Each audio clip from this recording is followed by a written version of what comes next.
السلام عليكم ورحمة الله وبركاته. الحمد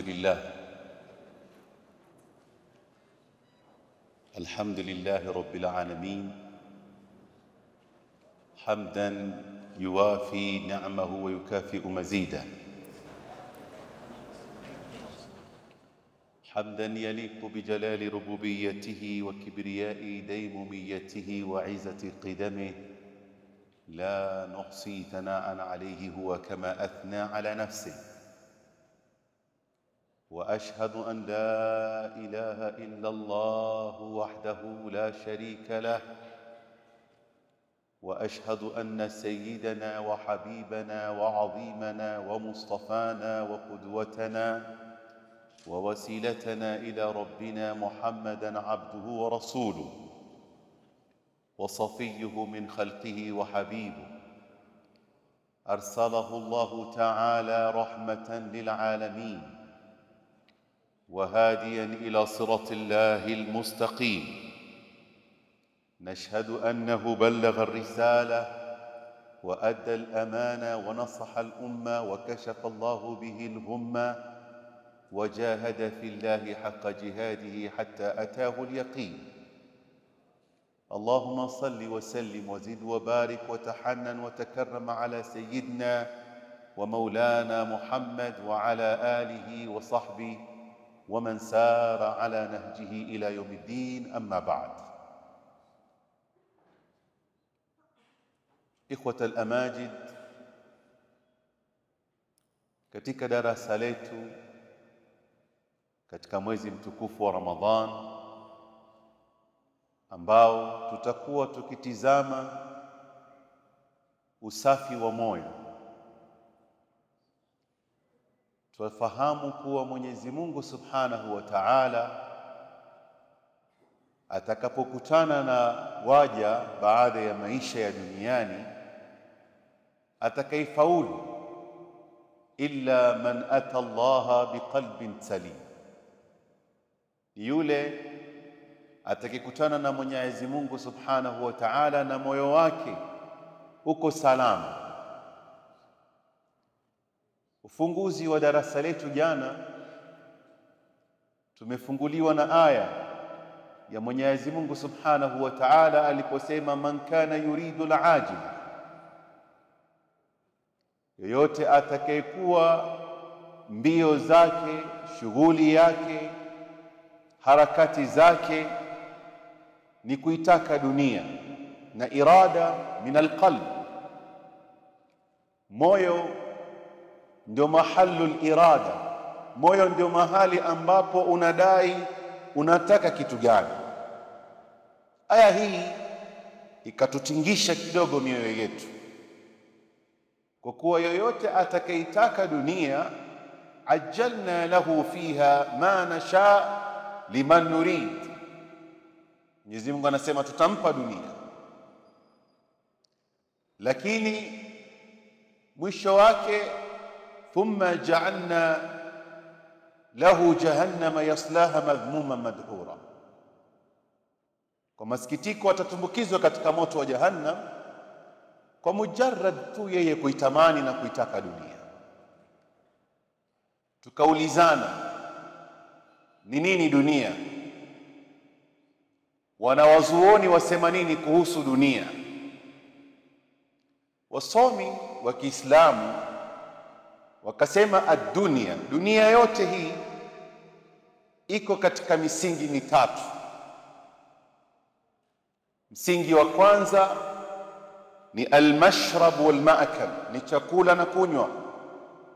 Kwa hivyo yoyote anayekwenda mbio ni aweze kupata lukmatu aish.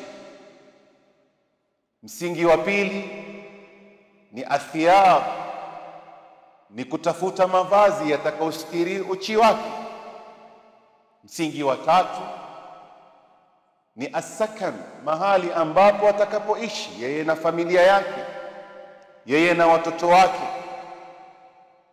So hii misingi mitatu kweli atakayekwenda mbio kwenda kuzitafuta atatiwa katika moto wa Jahannam.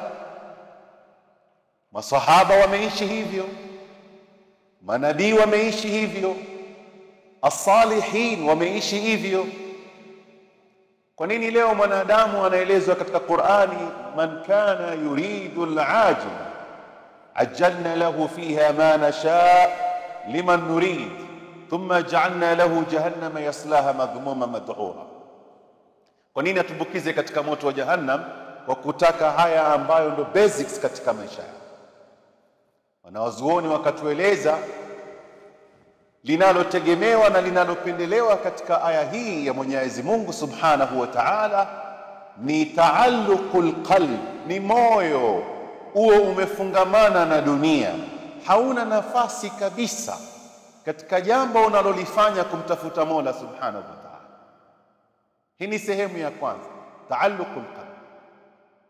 Na sehemu ya pili, inshighalul jasad bima taallaqa bihi alqalb, uishughulishe mwili wako kwa kile kilichofungamana na moyo wako. Hapa ndipo mahali anapotumbukizwa mwanadamu katika moto wa jahannam. Naam, tutafute kazi, naam, tutafute riziki, naam, tutafute mavazi, lakini riziki, mavazi, nyumba, gari, ndege na mapambo yote ya duniani, chunga isiingie katika moyo wako, ibaki katika mikononi mwako. Na ndio wasomi walikuwa wakisema, wacha Mungu ridwanullahi ta'ala alaihim ajma'in, wakimwomba wa rabbana atina fid dunya hasana, ni dunia, ewe Mola tupe dunia, mema katika dunia, wa fil akhirah hasana, na akhira pia tupe mazuri, wakiomba dunia na akhira. Lakini walikuwa wakisema, ya Rabb ij'al ad-dunya fi aydina wala taj'alha fi qulubina, mioyo yetu isiwe na taalluq na dunia, mioyo yetu iwe na taalluq na Allahu jalla jalaluhu. Dunia iweke katika mikononi mwetu, tu control dunia tunavyotaka sisi, si dunia itupeleke inavyotaka dunia, kwa sababu dunia ikikupeleka inavyotaka. Na haya ndi katika mazungumzo tutakuja kuzungumza miongoni mwa adui waliomzunguka mwanadamu ili kuchafua moyo wake ni dunia. Dunia inapokucontrol inakutoa katika misingi ya ibada.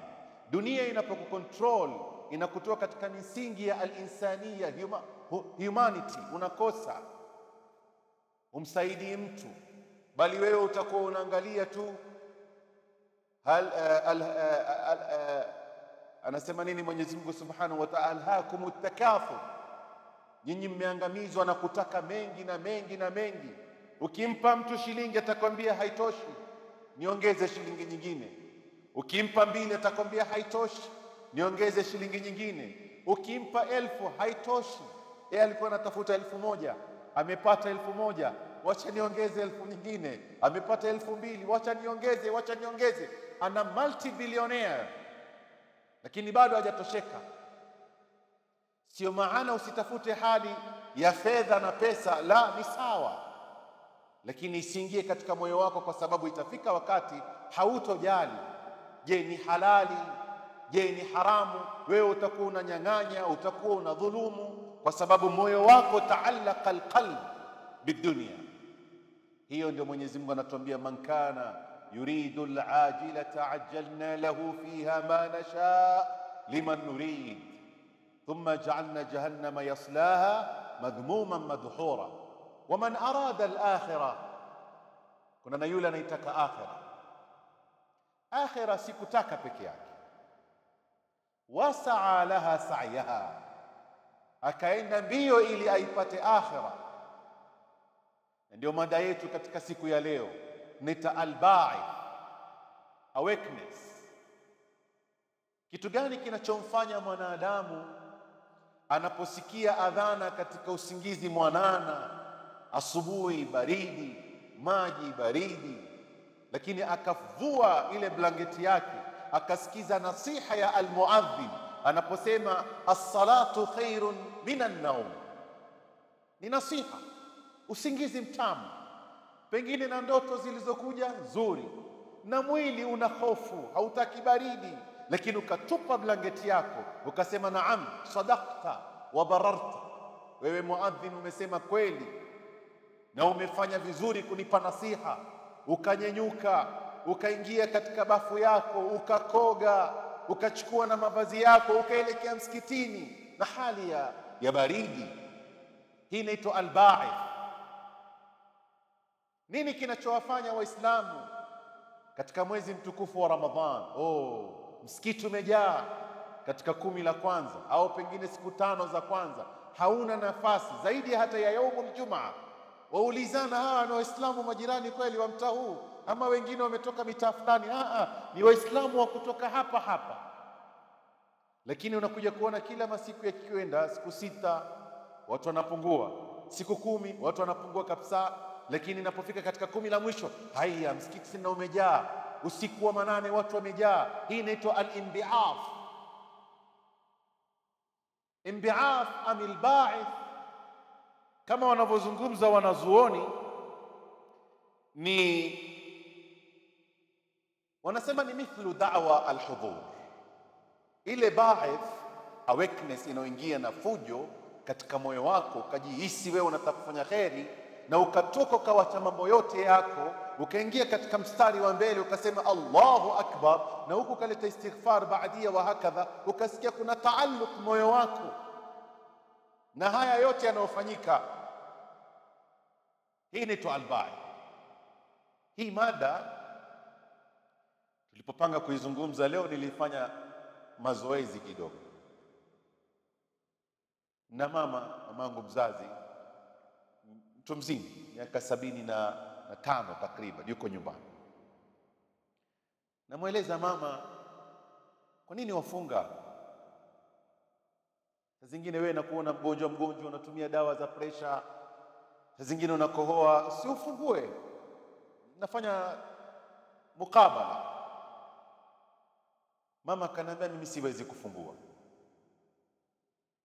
Hata kama nitakuwa mgonjwa vipi, afadhali nife niwe katika saumu. Ni maneno ananieleza mama. Lakini kitu gani kinachokusukuma ujihisi wewe lazima ufunge, na hata malakul maut akija akupate katika saumu? Asema kwa sababu Mwenyezi Mungu ameahidi kwa wale wanaofunga kuna janna, kuna mlango unaitwa babu Rayyan, mlango wa Rayyan.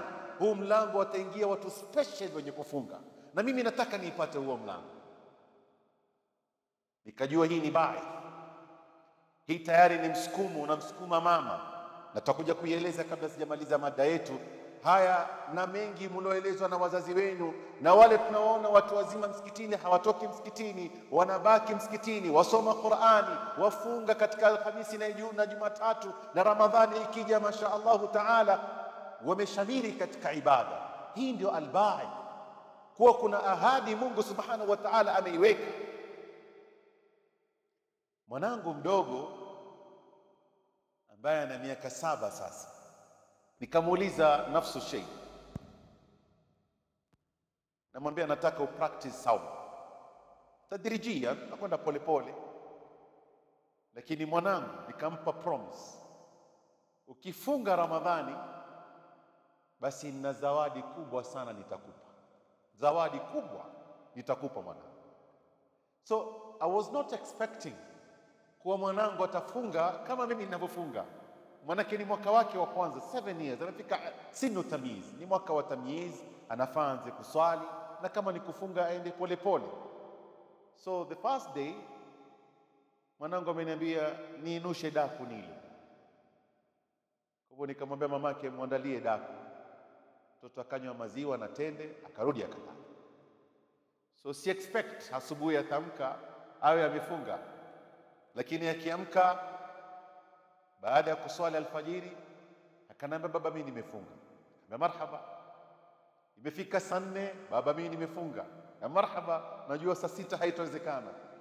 Imefika saa 7, ananiambia baba twende msikitini tukafanye darasa, na bado nimefunga. Nikaanza kuona question mark, what is going on?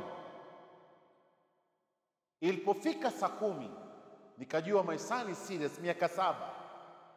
Nikamuuliza, my son, why are you fasting? You're still a kid. Akanambia, you have promised me nikimaliza Ramadhani nina zawadi kubwa. So hii inanifanya mimi nifunge Ramadhani. Hii inaitwa bai. So nimesoma kwa watu wote wawili, mamangu mtu mzima na mwanangu mtoto mdogo, nimezisoma zote kwa wakati mmoja ili niweze kufikisha ujumbe ni nini bai. Albaith wanazungumza wanazuoni, wanasema ni da'watul hudhur limunasaba walillahi almathalul a'la. Ni barua ya uwalishi, uende uhudhurie hafla fulani, na uwalishi huu unatoka kwa Mwenyezi Mungu Subhanahu wa Ta'ala. Wewe umeletewa barua kwa wakati mmoja, barua ya harusi saa 7. Huyu amekwambia yangu ni saa 7 msikiti fulani, na huyu amekwambia saa 7 msikiti fulani, na huyu amekwambia saa 7 msikiti fulani. Lazima utakwenda hafla moja, lakini unaanza kuangalia nani ananivutia zaidi. Hii ni to muraghab au targhib, nani ambaye siwezi kumkosa katika hili jambo. Na wenye biashara wenyewe wanasema business is all about relation, is not about transaction. Ni mahusiano yako. Wewe unapofanya biashara na mtu sana, unaweka relation. Mahusiano yangu mimi na yeye is not about transaction, yani mimi nitapata kitu gani kutoka kwake. Huyo mimi na mahusiano yake mazuri. Mimi nikiwa na shida najua atanifuata, mimi nikiwa na kadha najua nitakufanya kadha wa kadha. Unachagua mmoja ambaye ukimuona katika macho yako anakuvutia, na hii inaitwa da'watul hudhur, ambao ni targhib. Targhib ni awakeness au targhib ni warnings, na zote zimepatikana katika Qur'an al-Karim. Kwa hivyo Qur'an al-Karim ina sifa mbili. Ina sifa ya kwanza inaitwa targhib, na kuna sifa nyingine inaitwa tarhib. Tarhib ni warnings, targhib ni promises. Kwa hivyo huyu anajipata na baith kwa sababu anaogopa, mimi lau nitakosa kufanya hili jambo Mwenyezi Mungu ataniadhibu. Wewe unaonaje mwanao ambaye yuko katika secondary school, primary school, hapendi kufanya mudhakara, hataki kufanya revision nyumbani, no homeworks, no nothing, lakini unamwambia mwanao, my son, my daughter, ikiwa hautofanya mudhakara vizuri, revision yako kama haitokuwa sawa, utafail. Na ukifail ulimwengu mzima utakutapika, hautokuwa na haja na wewe. Leo mimi kama baba niko na kuangalia, I'm providing everything, but wewe after ushakuwa mkubwa unatekana uwe ni independent, ujitegemee. So ukifail ujue maisha yako ni mabaya. Hii ni khawf. Kwa hivyo kijana anakwenda anafanya vizuri, anakosa usingizi, anafanya revision kwa sababu anasema sitaki kufail, I don't want to be a failure. Hii inaitwa at-tarhib, khawf. Anaogopa, hataki kufail. Na mara nyingine unaweza kutumia lugha nyingine tofauti. Hii umefanyia tarhib. Mara nyingine kama mwanangu, ukifanya vizuri, ukipasi, niambie unataka kwenda wapi, tutakukatia ticket, tutakwenda kuenjoy. Holiday yako nitakupeleka Makkah, tutakwenda kufanya umra. Holiday yako tutakwenda Madina. Holiday yako nitakupeleka Baitul Maqdis, Masjid al-Aqsa. Holiday yako nitakufanyia kadha wa kadha. Kwa hivyo kuna kitu kinaitwa targhib, promises, ambazo zinamfanya yule mtoto anaanza kurudi tena katika uhai, anaanza kufanya kazi moja baada nyingine. Na hivi ndivyo hali ya wenye kufanya ibada. Nyinyi mlobaki msikitini, katika baadhi ya mambo makubwa yaliyowafanya mkabaki msikitini, mkaswali kwa jamaa na mkawa mnahudhuria pengine darasa na mmetia nia ya itikaf, ni moja katika haya mawili, targhib au tarhib. Na Mwenyezi Mungu Subhanahu wa Ta'ala atatujalie sote inshallah tuweze kupata mema na mazuri yanayopatikana katika misingi kama hii. Hata hivyo, wanawazuoni wanasema mbali na targhib, ambao targhib ni promises anazozipata mwanadamu au warnings anazozipata mwanadamu, akajikuta mwanadamu anafanya ibada, maanake hataki kumkosea Mola wake, hataki kutumbukizwa katika moto wa Jahannam.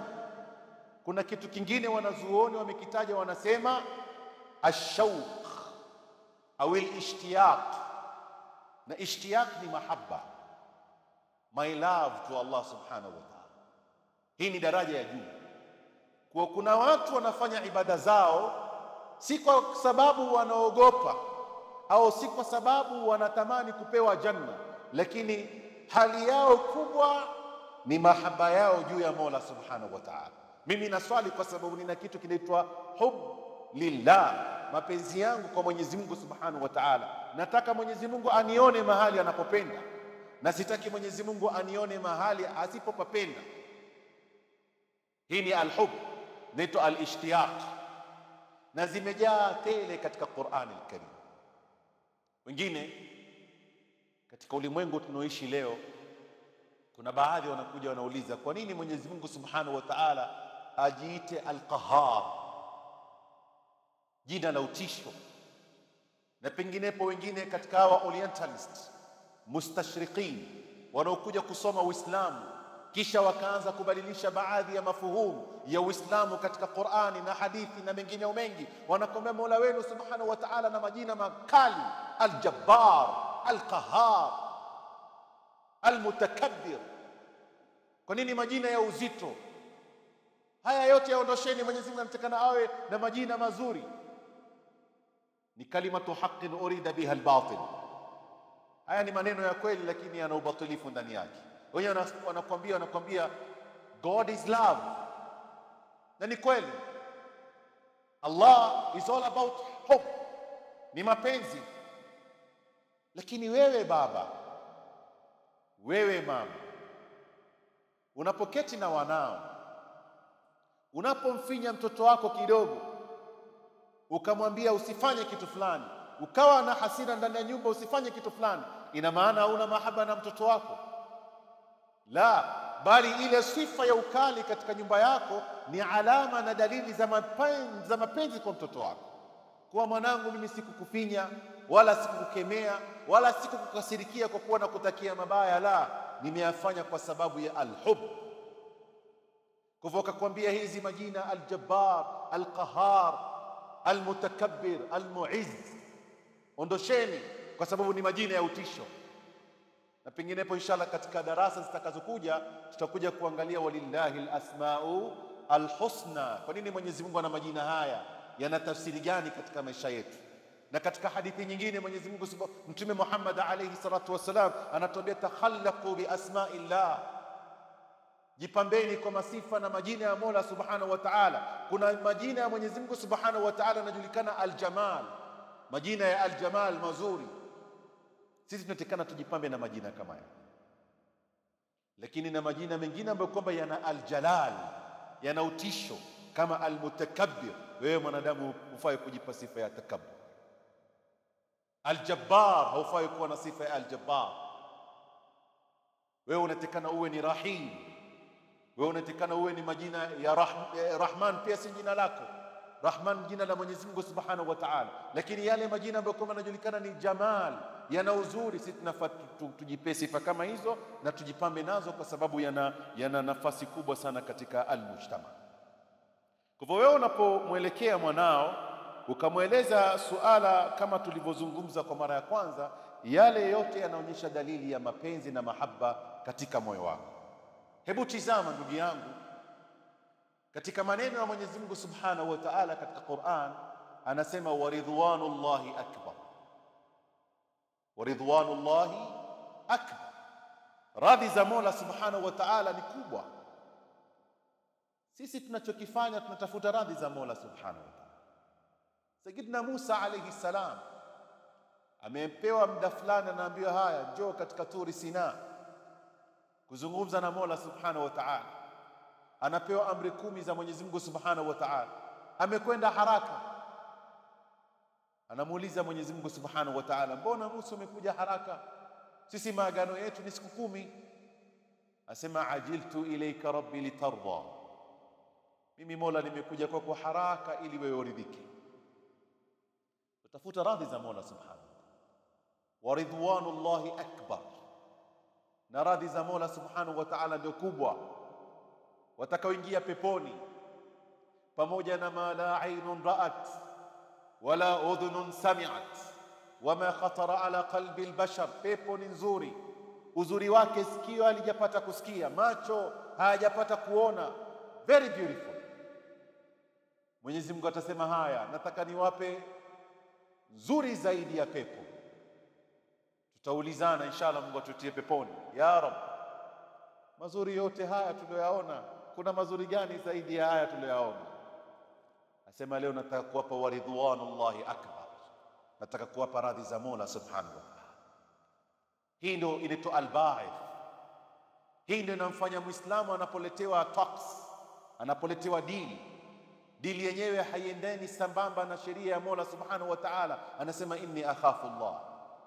Mwanadamu alokuwa na damu vulana na damu moto, anahitajia mwanamke, mara ghafla anamuona msichana mzuri mbele yake, dhati mansabin wa jamalin, kama Sayyidina Yusuf alayhi salam, anasema maadha Allah, sina haja na wewe, namuogopa Mola subhanahu wa ta'ala. Kinachomfanya huyu kuyafanya yote hayo, kuacha biashara chafu, kuacha maadili mabaya, kuacha zina na mengineo, ni kwa sababu anatafuta radhi za nani? Za Allahu jalla jalaluhu. Na hii ni radhi Mola subhanahu wa ta'ala atatufunika katika pepo yake. Na yote tisa, hata kama wewe ni wenye madhambi, na sote ni wenye madhambi, sote tunakosea. Kullu ibn adam khata, hakuna mmoja katika sisi anaweza kusema I'm perfect.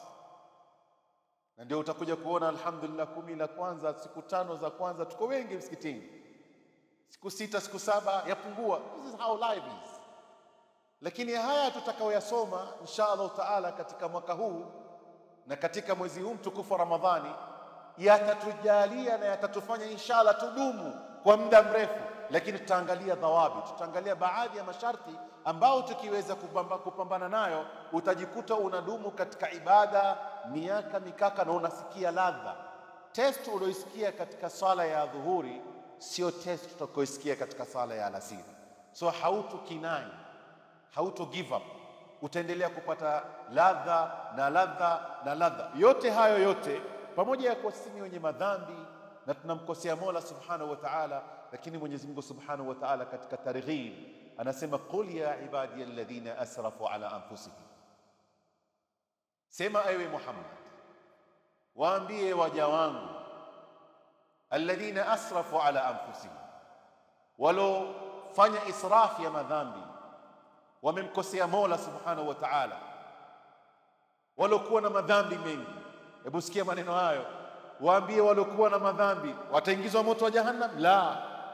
La taqnatu min rahmatillah, inna Allaha yaghfiru dhunuba jami'a. Kwa hivyo wewe mwenye madhambi, wewe mwenye makosa, wewe mwenye matatizo, Mwenyezi Mungu amekufungulia mlango wako mapema. La taqnatu min rahmatillah, Mwenyezi Mungu anakuwelcome kwa mahaba. Mja wangu, una madhambi tajua, lakini usikate tamaa na rahma za Mola subhanahu wa ta'ala. Hizi zote zinaitwa al-ba'ith. Ni vitu ambavyo vinafufuka katika mioyo yetu, yanatufanya kila siku tunyenyuke alfajiri, tumtaje Mola wetu, tuingie katika kazi zetu tunamtaja Mola wetu, tumalize kazi zetu tunamshukuru Mola wetu.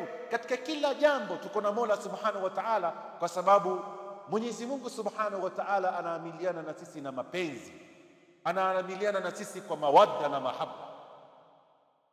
Na haya yote ndugu zanguni ni mambo ambayo lau utaweza kupeleleza vizuri katika mambo alokuwa akiyapitia Bwana Mtume Muhammad alayhi salatu wassalam na masahaba wake ridwanullahi ta'ala alayhim ajma'in. Moja wapo ni Sayyidina Umar ibn Abdul Aziz.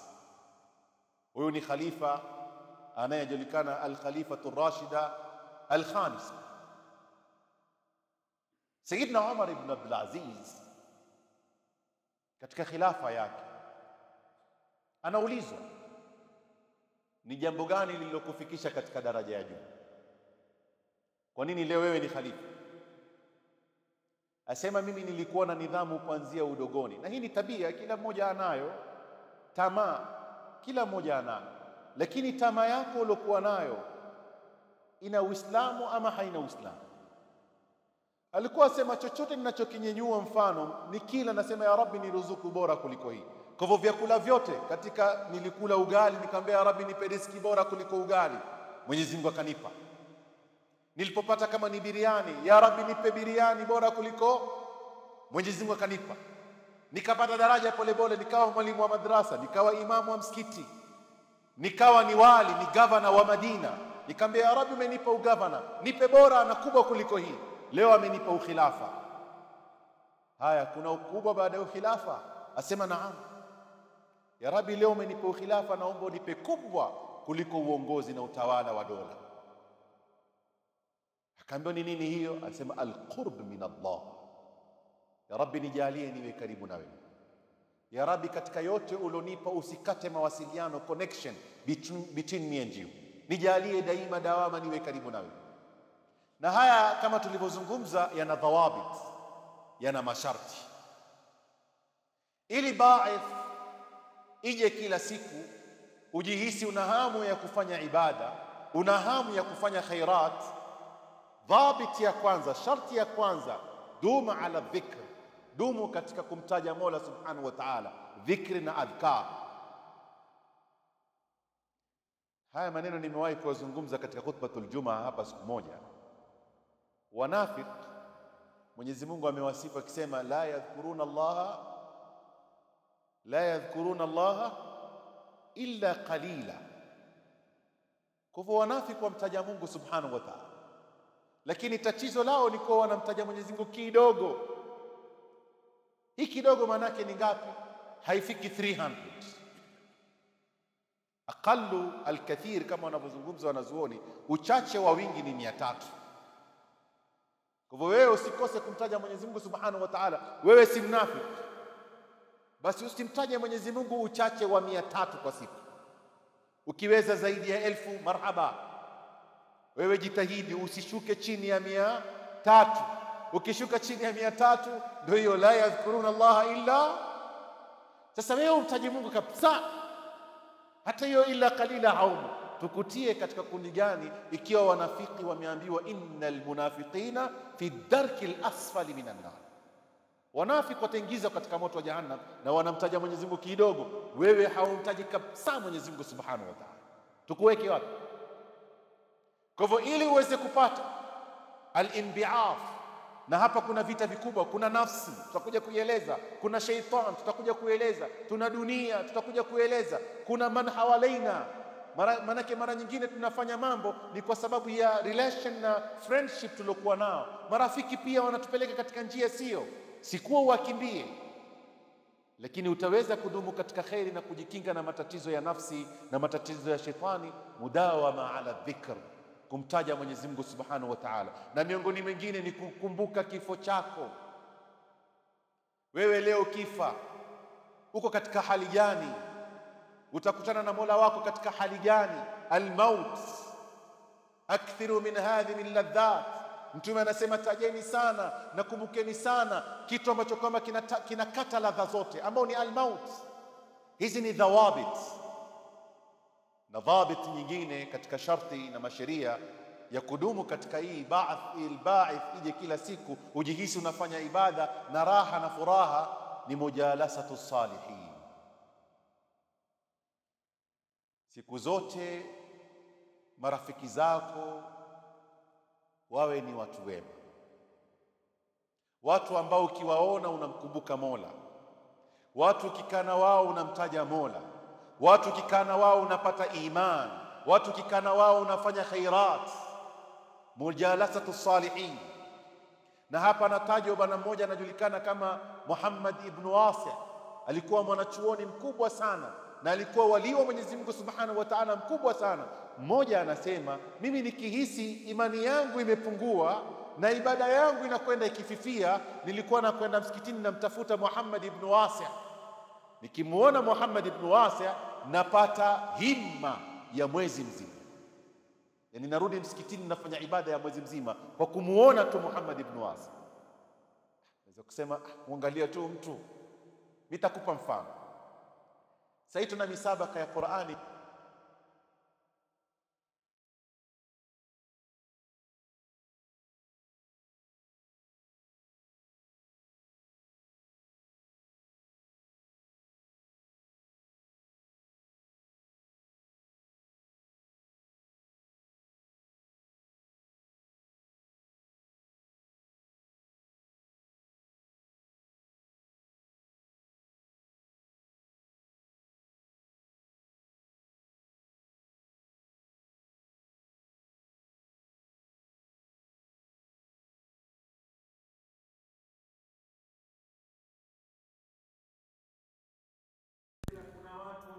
baada yangu wataenda kukonka baadhi za nchi.